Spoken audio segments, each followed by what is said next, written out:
So a mother sent this video to me from TikTok and asked to get my take on it. So let's watch. A 12-year-old boy did this after mom took away his phone. Wow. So right off the bat, that is a lot of damage. Part of the granite countertop was broken.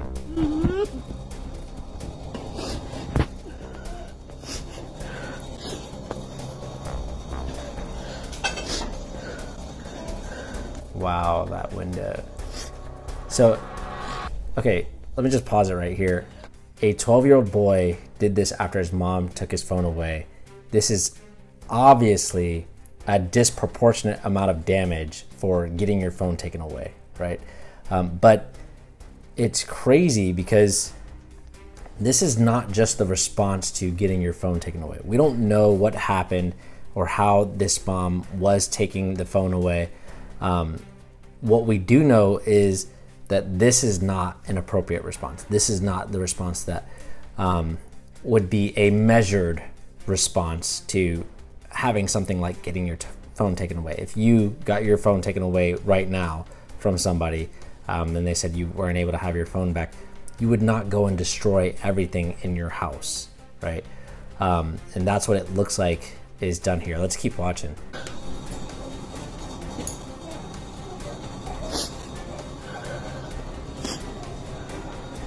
Yeah, it looks like literally everything in this house was destroyed to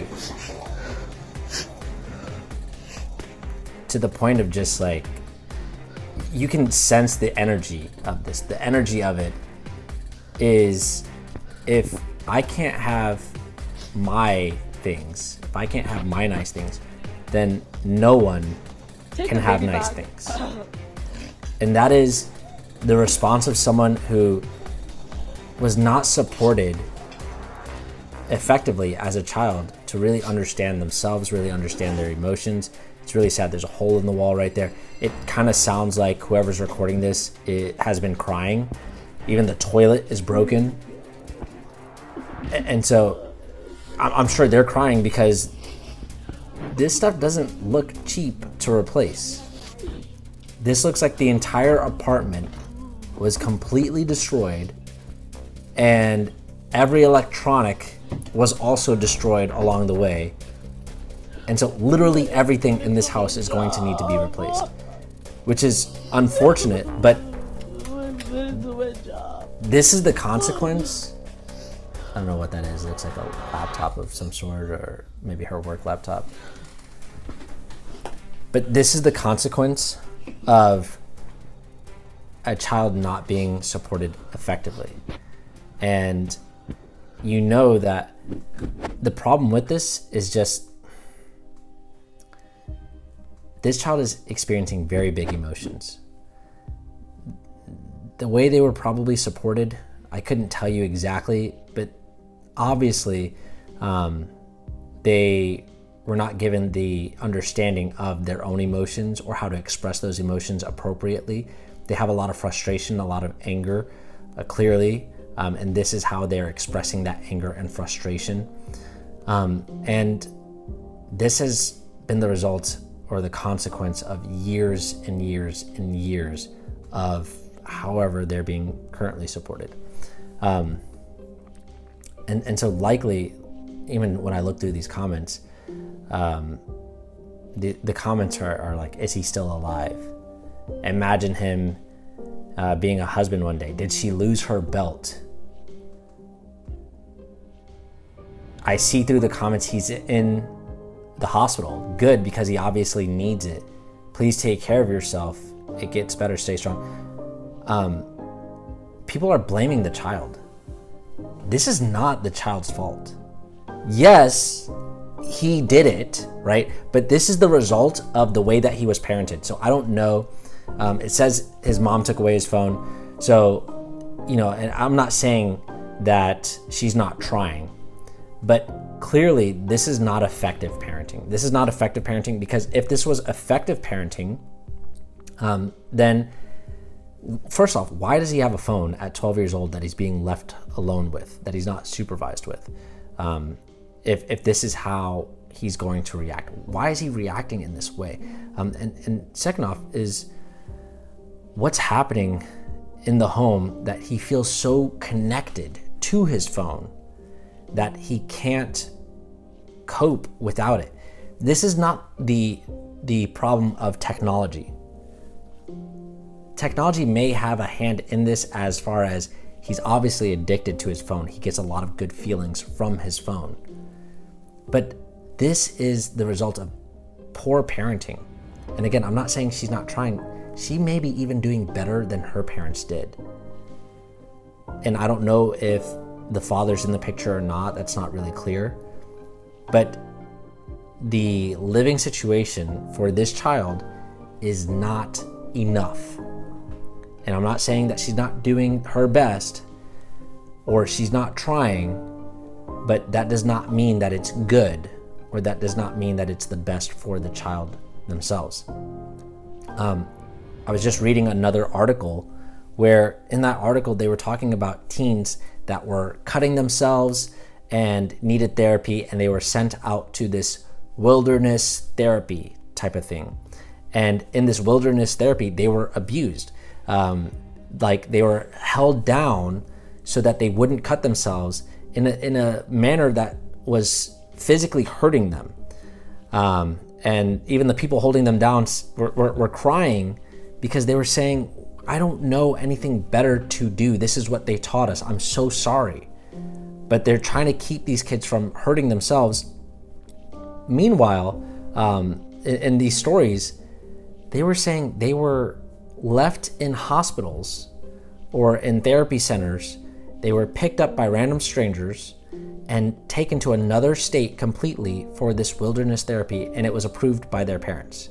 Meaning their own parents could not take care of them. Their own parents were leaving them to go to these hospitals, to these therapy centers on their own because their parents felt like they could not help them. They could not control them. They could not be there for them. They could not support them. And I'm here to tell you, or what you should know, is that this doesn't have to be the way. It's not a random fluke that children just all of a sudden become unbearable. They have a mind of their own. They just become demons all of a sudden, and they just go through a lot of destruction. This is the result of not supporting your child effectively, not giving them the vocabulary to really understand themselves, their own emotions, and how to properly or effectively express those emotions. Because they've done studies in prisons where they found that 80% of the prison inmates surveyed were functionally illiterate. And what they found was, as vocabulary goes down, as your understanding of the world around you, your vocabulary goes down, your propensity for physical violence goes up. That's what we're seeing. This kind of violence, the kind of violence that happens, that gets people to go to prisons, when they're not able to communicate as equals, they tend to have more aggressive behaviors, like what we're seeing. And so if you have a young child, you can prevent this from happening. You don't have to fear this being in your life. There should be no reason for anyone to fear this ever happening, because the only way that this could happen would be if you as a parent are not supporting your children effectively.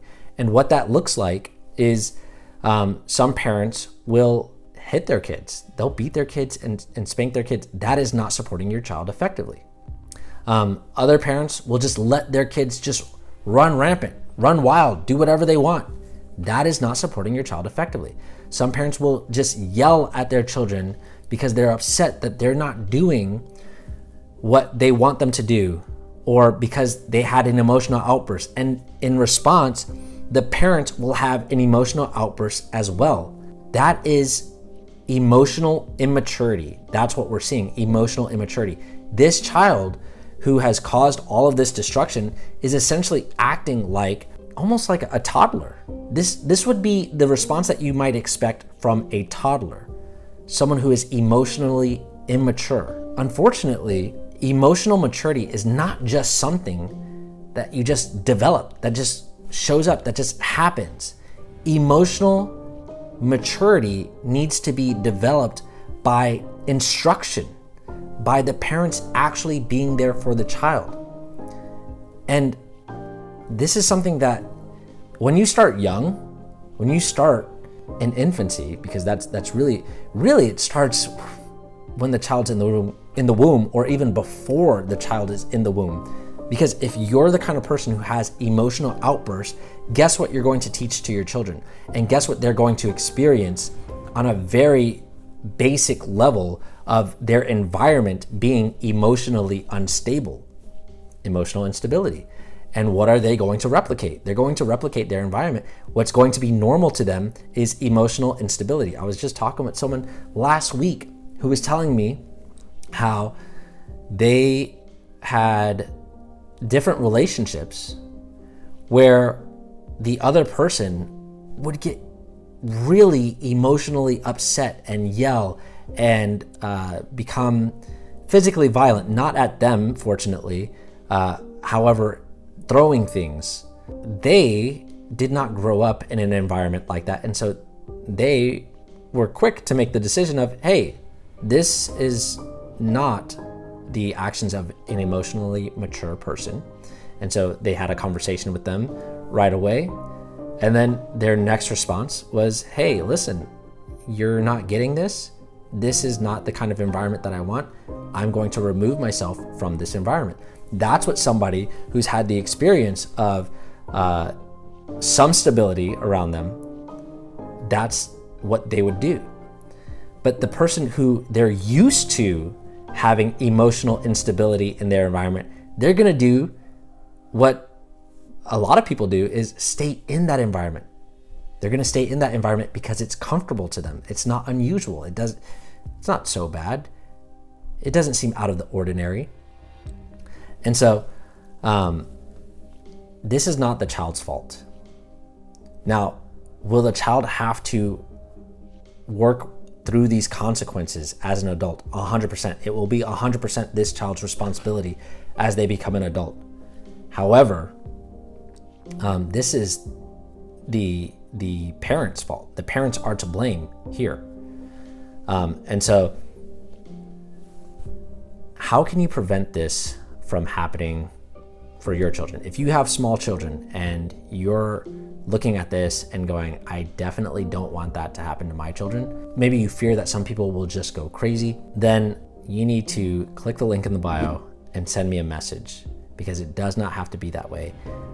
We can take some steps. I can show you some steps to take to prevent this from ever happening, and for you to have a much better relationship with your children, where you can have the kind of relationships that people really wish for, dream about, where you're actually walking alongside your children and they appreciate you. If you'd like to have that, click the link in the bio, send me a message, and I'll see you on the next time. Bye.